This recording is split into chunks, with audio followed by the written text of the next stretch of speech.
but I live in Dallas now. Oh, great. What do you do there? Work for the for the government, actually, In what capacity? as a scientist. In what capacity? In what capacity? For the EPA. EPA? Research. Into? Water and air. Water and air. So along the Gulf Coast, we always sample the air and the water and soil. Then, sir, you realize you work for me, don't you? Yeah. So then you won't mind if I ask you a few questions about the job. All right. How's it going? Of course, there's a lot. I mean, the EPA to me is one of those agencies that can have a lot of reach and power because of some of the regulations that they can hand down. Am I correct here? Yeah. It's your specialty. Trying to make sure that we don't have any like pollutions in any of the water or. Well, just yesterday, the report that I saw that came out, 3,200 water supplies in the United States have lead levels 400 times more than what they had in Flint, Michigan. That's probably true. Well, how did it get so bad? How long have you been doing what you've been doing? I started there in 2006, since 2006. 2006. So you've been doing it a while. But what do you? So we're under a lot of restrictions that we can't really name a couple. Name a couple of those restrictions. Well, I mean, why can't we get? I'm a big guy against putting fluoride in the water. I mean, we already have enough other contaminants we don't even want there, because no one, I don't think even you can argue that the water that we drink out of the tap these days shouldn't be fit for human consumption. Yeah, I wouldn't drink it. Where do you see some of the worst? I wouldn't even drink some bottled water, actually. Really? Yeah. In my research, I've done that too. Yeah. Well, that's a good thing about being in your field. You certainly know where to go with this. But let's talk about, now you said air. Is carbon dioxide really a big problem, or is that just a ruse? I think it's kind of depending on where you are. Maybe in New Orleans it's bad, and maybe in Nebraska it's not as bad. Well, but overall, when I'm referencing to the policies that they put on global warming. In other words, that aspect of it, because when they start adding carbon footprints, when I look about it, I know a little bit more than the layman on this. The fact that the atmosphere itself, CO2 is only it's a trace element. It's less than half of 1%, and it's really like a flea fart on the back of a dog. The effect we have on the planet with our carbon so-called footprint. Am I correct here?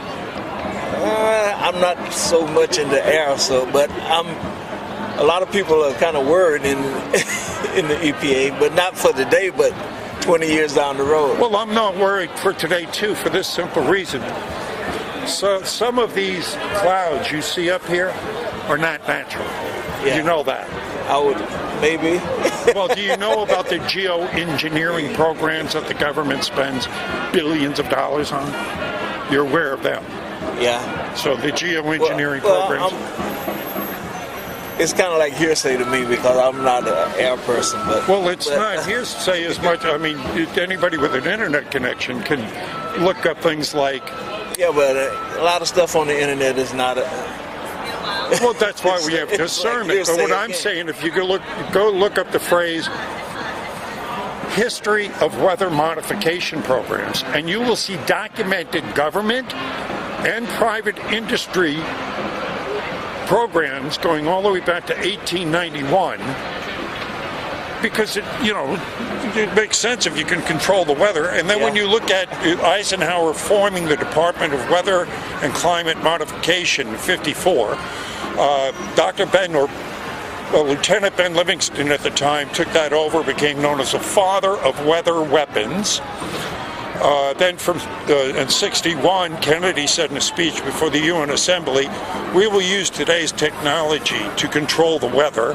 And then you have from 68 to 72, when we used weather weapons that Livingston invented in Vietnam. And then when they found that out in 74, the UN passed the UN Weather Weapons Treaty banning the use of weather weapons. Then you look up in the sky and see them spraying. Now that's natural, that's a contrail, that's dissipating in about 8 to 12 seconds. But when you see those trails that do not disappear, and that's geoengineering, and that's something our government and the EPA, I want to know about as Uncle Sam and a citizen. What in the hell am I breathing in? Why aren't any of these global weather modification programs that we spend billions on ever mentioned in any global warming conference or policy? And why are they taxing us for our carbon footprint when it has about as much effect, as I said, as a flea fart on the dog? And the other thing is, why are they putting fluoride in our water? Are they? It is mandated by the government that fluoride, and it isn't the good fluoride, it's sodium fluoride carbonate. So it is the toxic waste fluoride, right?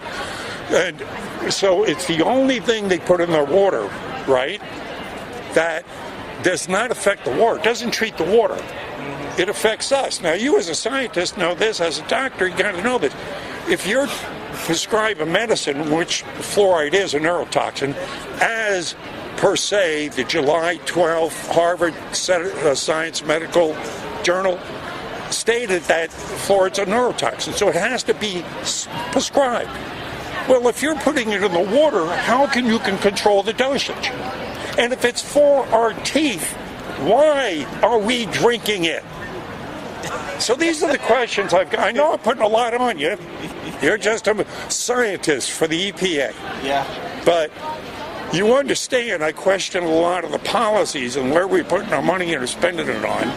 And I want to find out why why do we have these poisons in there?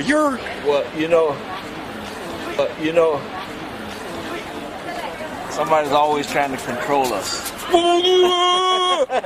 That's my point. That's never going to go away. Well, you know where fluoride first came from? It's a byproduct of the aluminum and fertilizer manufacturing industry. But Hitler got his henchmen together and scientists, and he says, "What can I put in the water that'll dumb down the people, and make them more palatable?" Right? Yeah, it's still valid. They put it in the concentration camps water. They found out the IQ drops as much as 20 points, which was qualified by the Harvard study, right? Qualified by the Harvard study.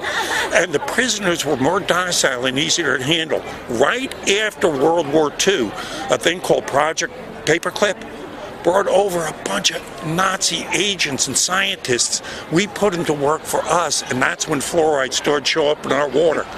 Yeah, they're still working for us. Do you know any?